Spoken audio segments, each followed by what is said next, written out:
Hey everyone, this week I'm going to focus on two economic forces that probably have the greatest impact on commercial real estate investors: job creation and interest rates. Ironically, this is the cornerstone of the Federal Reserve's dual mandate. The Federal Reserve has two primary responsibilities. The first is maintaining price stability, basically keeping inflation in check. And their primary tool to do this is raising and lowering interest rates. Their second mandate is to maximize sustainable employment, basically create jobs.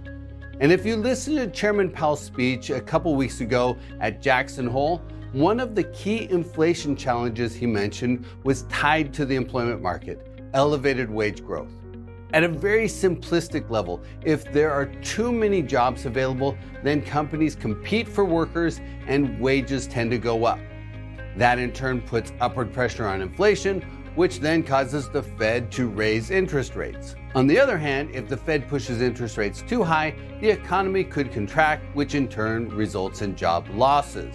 So in our current economic climate, it's hard for investors to get the best of both worlds. The Fed's trying to thread the needle.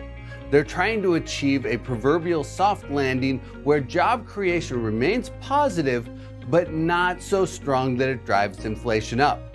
And so far, it seems like the Federal Reserve is doing a pretty good job of balancing these forces. The US has added about 1.9 million jobs so far this year, but the pace of hiring has been slowing.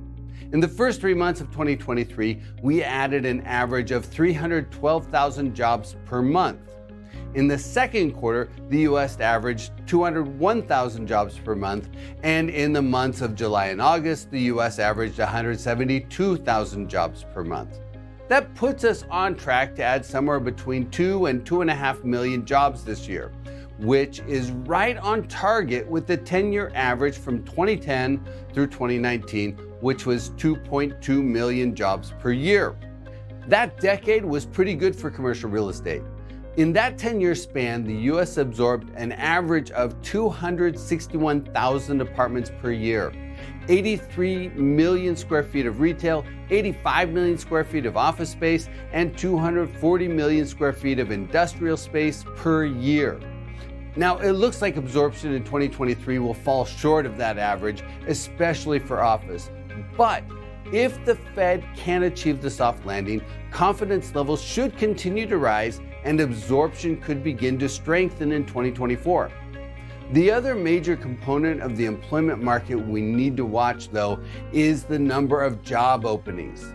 The total number of job openings in the US peaked in March of last year at just north of 12 million vacant positions. Since then, job openings have steadily shrunk and now stand at 8.8 million, the lowest level we've seen since March 2021. The greatest reduction of job openings was in the retail and professional and business services sectors. There were also sizable reductions in the number of open positions in the manufacturing, the wholesale trade sector, the leisure and hospitality sector, and the healthcare and education sector. Interestingly, there are more open positions today than there were in March of last year in the transportation and warehousing sector and the information sector, which includes the software technology group. But we still have a significant labor shortage, with just 5.8 million people looking for work as of July. The spread between the number of job openings and the number of unemployed is down to about 3 million, which is half of what it was last year in March.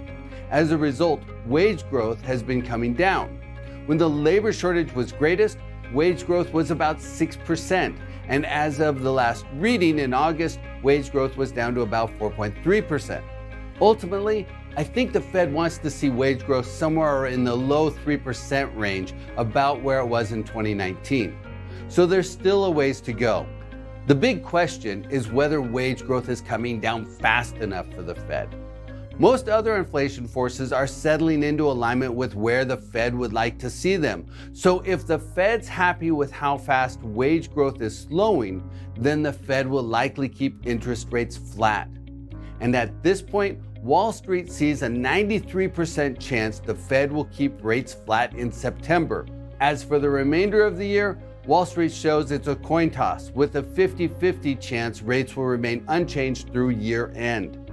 So, from a big picture standpoint, job creation has slowed back into alignment with the pre-pandemic average.